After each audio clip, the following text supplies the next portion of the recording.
Hi YouTube, welcome to another edition of Horror Hands, and this is going to be episode 4 of our look through the decades, and where I go through and pick my favourite movie from every year of that decade. This time around, episode 4, this is the big one. This is the 1980s, pretty much my favourite decade for everything. So because of that, it's been a very difficult list to put together. Out of all the decades, this is the one where I've really had to think about it. My choices have changed several times while putting this list together.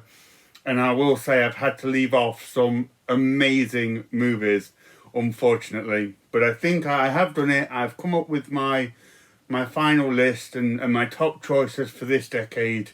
So I know a lot of people have been looking forward to this one, the 1980s. Let's get to it.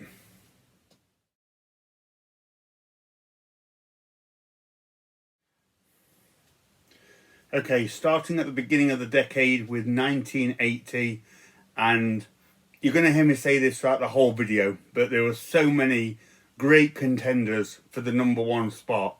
But 1980 in particular, I think this has the highest number of honourable mentions. When you look on paper how many releases came out in this year, there's so many great movies. You've got Alligator, one of the coolest killer animal movies out there. The infamous Cannibal Holocaust, disturbing, disgusting, nasty, but still one of the seminal horror films and video nasties from its time. The Changeling, a great ghost story starring George C. Scott. Eaten Alive, another one of the Italian cannibal films, one of my favourites from that subgenre, and one where they incorporate a bit of a subplot involving this cult of people living in the jungle. I quite like that. The Fog, not one of John Carpenter's best, but still a great movie nonetheless. Friday the 13th, the first movie in my favourite franchise in horror. Now the first one isn't my favourite, but Friday the 13th is still a great slasher film, and props to it for kicking off such an awesome horror series. Humanoid from the Deep, a personal favourite of mine. I've always loved this movie, it's so good. These monsters coming out of the sea and attacking people. Speaking of monsters coming out of the sea and attacking people, you've got Island Claws, which is another favourite of mine, but one that nobody ever mentions. Maniac, one that I know is very popular from this year. Gotta say, it's not one that I'm all that keen on. I need to give it another watch, but I was never that enamoured with Maniac, but I know that it is a popular one, so I wanted to give it a mention. The Shining, Stanley Kubrick bringing his genius filmmaking skills to the horror genre. I love The Shining. It's got some great atmosphere to it. Amazing performance from Jack Nicholson, and still scary to this day. The Exterminator, a great grindhouse revenge vigilante movie. Really good movie, that one. And House by the Edge of the Park, Ruggero Deodato doing his kind of home invasion thing. A movie that a lot of people struggle with because of the violence in this one, but it's one that I've always liked, and I like how they explore the class struggle and things in this one, but it is a hard-going movie. But the film I'm going to go for 1980, now in the 70s video we ended 1979 with Lucio Fulci. We're going to start this decade with 1980 with Lucio Fulci, and my pick is City of the Living Dead. Absolutely love this one. I think it's one of Fulci's best. Creatively, it's awesome. I really like the plot of the priest committing suicide in the churchyard, and by doing that, kind of opening the gates of hell and just being this catalyst for all this weird and crazy supernatural and zombie stuff going on. You've got some insane moments in this, like the woman whose face melts and all the guts fall out of her mouth. That was just crazy. You've got Giovanni Lombardo Radici being killed with the giant drill to the head. And you've got Christopher George in the mix of this, trying to work out what's going on. And he's always great in movies. I like seeing him. A lot of the movie still doesn't make sense to me. I don't understand the ending at all. But it kind of adds to the charm of City of the Living Dead, and just this really weird concoction of all this crazy stuff going on. And as I say, supernatural stuff, zombies, gore, and everything you come to expect from Lucio Fulci. It's just one that I've always really enjoyed. And fun horror hands fact, when my mum and dad first met, one of the first things they ever did was they went to the cinema to see City of the Living Dead. So yeah, don't think my mum was a huge fan of it, but that's a nice little kind of horror hands fact there. So my pick for 1980 is City of the Living Dead.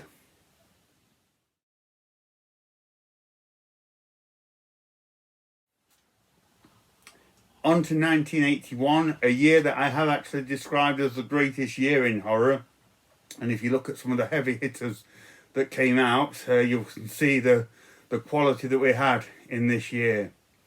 You've got American Werewolf in London, arguably the greatest werewolf movie ever made, and a movie that I was very close to picking as my number one choice. The Beyond, more crazy, excellent Lucio Fulci goriness there. Blood Beach, a bit of a slow burn movie, but one that I've always liked. I've always enjoyed the aesthetics of Blood Beach. Burial Ground, an absolutely crazy but awesome zombie movie. Cannibal Ferox, one of my favourite Italian cannibal movies. Dead and Buried, one of the absolute best video nasties. A really good film is Dead and Buried. Evil Dead, one of the most popular horror movies out there. Again, another very strong contender for the number one movie of this year. Halloween 2, which is a movie that I get more and more affinity for. I really like Halloween 2. I think it's easily on par with the first one, and maybe in a couple of places does things a bit better. And The Howling, another one of my favourite werewolf movies with some great special effects and transformation scenes. But the movie that I'm going to go for 1981, and is one of my favourite slasher movies, is The Burning. And again, I absolutely love this one. I love the summer camp setting. It's like the seminal place for a slasher movie anyway, and this really utilises that location really well when you have like the camp and the woods and the lake.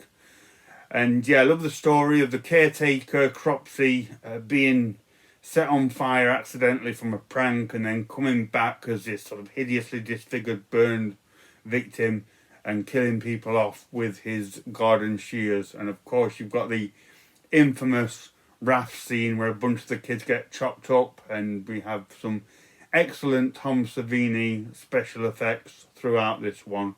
So yeah, as I said in the previous year, Friday the 13th was my favourite franchise, but I think out of the first movie in The Burning, I tend to go for The Burning. So this is my pick for 1981.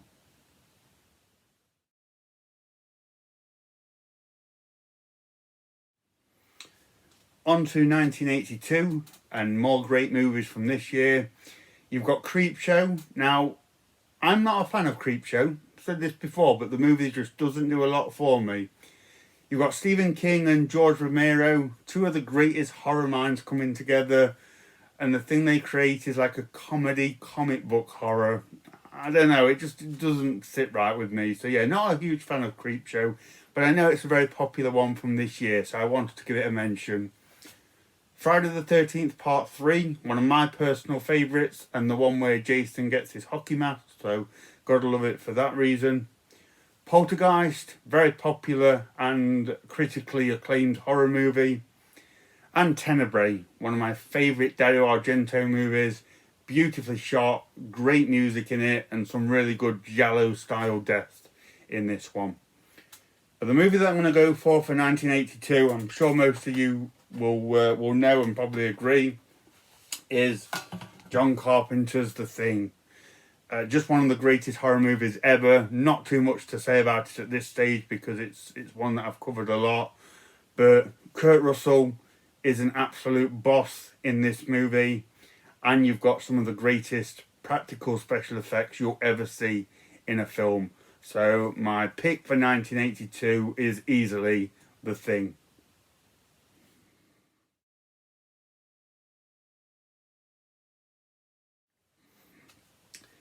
On to 1983, and starting with a couple of Stephen King heavy hitters. You've got Christine, the awesome killer car movie. Cujo, the awesome killer dog movie. You've got Psycho 2, which is a movie that's seeing more and more love in recent times, which is good because it is an excellent film. It's a really good follow-up to Psycho and pretty much on par with the original, which might be hard to believe, but don't discount this as an inferior sequel. It certainly is not. And you've got one of my guilty pleasures, Microwave Massacre, which is a very cheesy Z-grade horror film, which for some reason I have always enjoyed whenever I've watched it. But my pick for 1983, it's another kind of very low budget B movie, but it's a personal favourite of mine, and that is The Deadly Spawn. One of my favourite monster movies ever. The Deadly Spawn is an alien that comes down to Earth and roots itself in this basement of this farmhouse, and it's like a giant tadpole-like monster, but with rows of teeth, teeth upon teeth upon teeth, and it just kills off the residents and a few people that are in and around the house in very gory fashion. It's incredibly gory for a creature feature, one of the goriest ones you'll see, but just a really good film. It's clearly hampered by its small budget and the amateur filmmaking, but the passion's certainly there, and I do think they put together a good film. I like how kind of the family come and go around each other and don't realise, like they think they've gone out but some have been eaten, but it just flows really well. And there's a few little things they do that's really good, like when the guys, there's a weather forecast playing in the background and it's like it's raining and it's like it's going to be a bad day whilst it zooms on the basement where the creature is. Just little things like that give it a bit of flair and make it enjoyable. Some very likeable characters in it, and as I say, one of the coolest creatures you'll ever see. It's just awesome and gets plenty of screen time as well. And the ending, I won't reveal the ending, but it's like the ending shouldn't be as awesome and as epic as it is, but they somehow managed to do it. So yeah, if you like your B-movie creature features and gore, definitely check out The Deadly Spawn. This is my pick for 1983.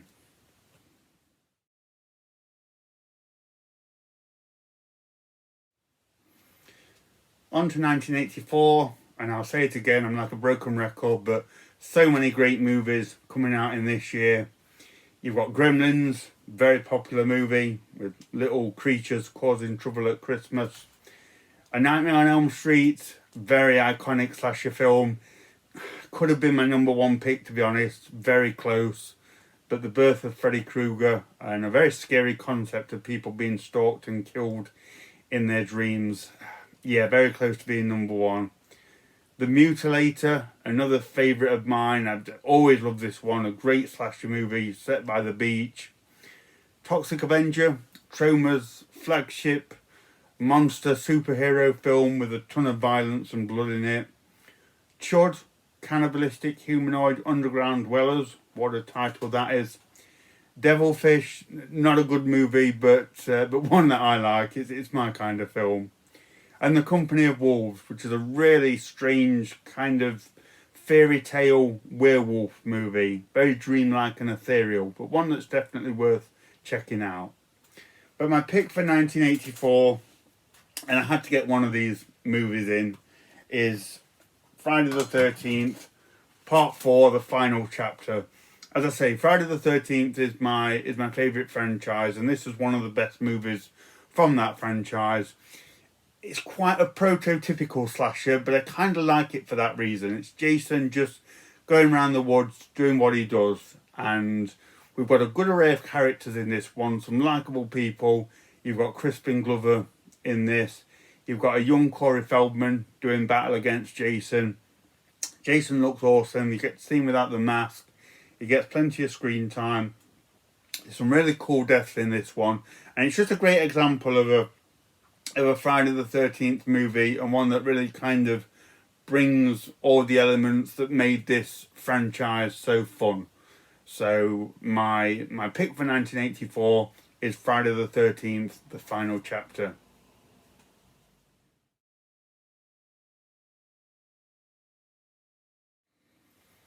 Alright, 1985, a few of my personal favourites being released in this year, so this was a tricky one to just pick one favourite. But you've got Day of the Dead, my favourite George Romero zombie film. The gore in that one is just crazy. Demons, another one of my favourites. I almost made my number one pick. It's such a cool movie. A Nightmare on Elm Street Part 2, my favourite nightmare movie. I really love that one. I love the body horror aspects of Nightmare 2. Reanimator, another great zombie film. Jeffrey Combs is just so good in that as the creepy, obsessive Herbert West. But yeah, fantastic movie. And Return of the Living Dead, which is actually not one that I'm a big fan of. I've tried to like that movie. I know how popular it is. I've seen it a few times, but Return of the Living Dead is just not one that does a great deal for me. But I wanted to give it a mention because I know how popular it is. But my number one pick, and as I say, I had some favourites that were released in this year. There's only one movie that I could have gone for personally, and that is Fright Night. Maybe my second or third favourite horror movie. I absolutely love Fright Night. I've loved it since I was a kid. I love the story of the guy, Charlie Brewster, the kid whose next door neighbour is a vampire, and he enlists the help of Peter Vincent, the fearless vampire killer, who's not so fearless in the end, but it's just an absolute joy to watch. Chris Sarandon in this gives maybe my favourite portrayal of a vampire ever. And I love Christopher Lee, I love Bela Lugosi, but Chris Sarandon's suaveness in this is so good. He's incredible as the vampire. And just got an array of really likeable characters. Some of the best characters you'll see in a horror film. Great music, really enjoyable movie. And yeah, just a great example of a fun 80s horror movie. So my pick for 1985 is Fright Night.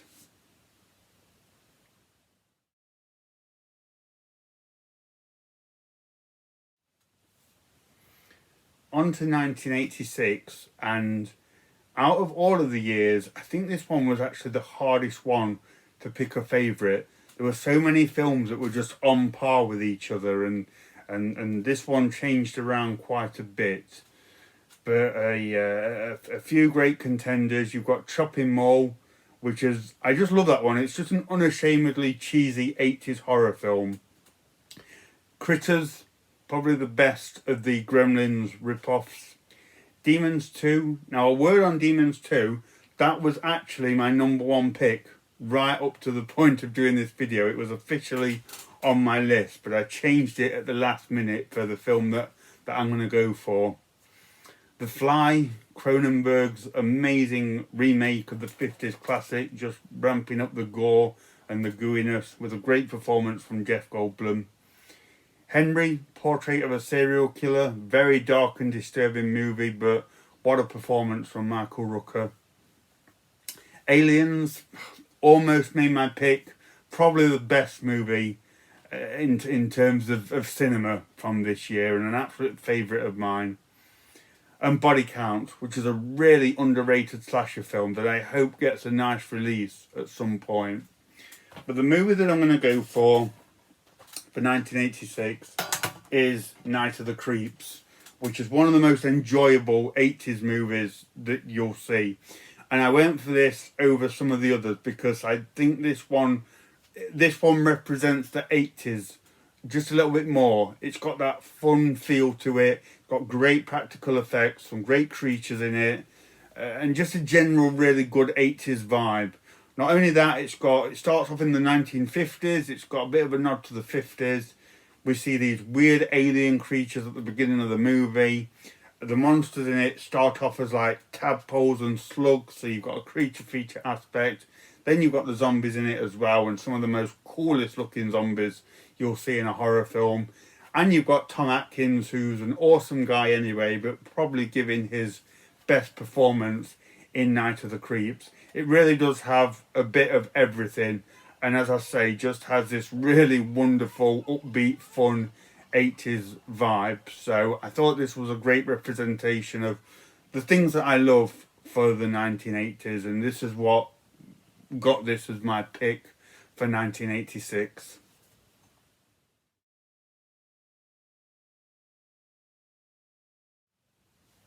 On to 1987 and more great movies. You got Bad Taste, Peter Jackson's crazy, gory alien movie shot with a bunch of his friends. Evil Dead 2, the sequel to Evil Dead, and one that I might even prefer more than the original. Hellraiser, which is just an amazing horror film. Few films can take you to such a dark place that Hellraiser does. The Monster Squad, a really fun one with these neighbourhood kids battling Frankenstein and Dracula and the Mummy and the rest of them. Really good movie. Predator, you got Schwarzenegger battling the iconic alien creature. And Near Dark, a really good vampire movie with like vampires travelling across the American Midwest. You got Bill Paxton and Lance Henriksen in that one. But the movie that I'm going to go for, and it's another favourite of mine, is The Lost Boys. And again, this is one of those movies that just kind of, it's a demonstration of just why the 80s was so awesome. So you've got the two brothers in this who move to a new town, and the older brother gets involved with a group of like kind of cool guy teenagers, but they're vampires, and you know they turn him to the vampire side. And his younger brother, Corey Haim, with the help of a couple of comic book kids, they go out to stop them. I'm sure you've all seen The Lost Boys. But yeah, this one is awesome. Great characters, great music, real fun 80s vibe to this one, and one that I've always loved since I was a kid. So yeah, when I was looking over the movies from 1987, this is the first one and the biggest one that stuck out to me, and a personal favourite of mine. So my pick for 1987 is The Lost Boys.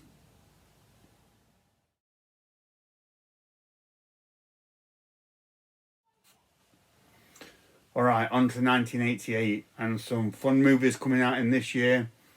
You've got Black Roses, a really underrated movie with this heavy metal band going from town to town, but they transform into monsters and possess all the kids. Amazing movie. The Blob remake, one of the best remakes out there. Some really good gooey practical effects in that one. Child's Play, this was a strong contender for my number one pick. Obviously the first movie for Chucky. They Live, really good John Carpenter movie with the sunglasses and the alien messaging. And Beetlejuice, a really fun horror comedy. But the movie that I'm going to go for, my number one pick for 1988, is Pumpkinhead, which is a really good movie. I mean, you can enjoy Pumpkinhead as a simple B-movie monster movie, but there's a lot going on to this one. It's a bit of a dark fairy tale. It explores some dark elements of humanity and grief and things like that, and it's very underrated for that reason. So Lance Henriksen, his son gets killed by some motorcyclists, and in his grief and anger, he goes to like this local witch who raises this demon that takes vengeance for people that have sinned against you. So he unleashes this absolutely badass monster, Pumpkinhead, to go after these motorcycle teenagers and kill them off one by one. But it's not that simple. It has an effect on Lance Henriksen as well and starts to take from him. So yeah, as I say, there's quite a bit going on in Pumpkinhead, and it's such a good movie. Again, it's one of these 80s movies that I think gets written off as it's just a silly monster movie. But no, it's a really well put together movie. It's sad, it's tragic, it's awesome, got a great creature, and a film that you should definitely check out. So my pick for 1988 is Pumpkinhead.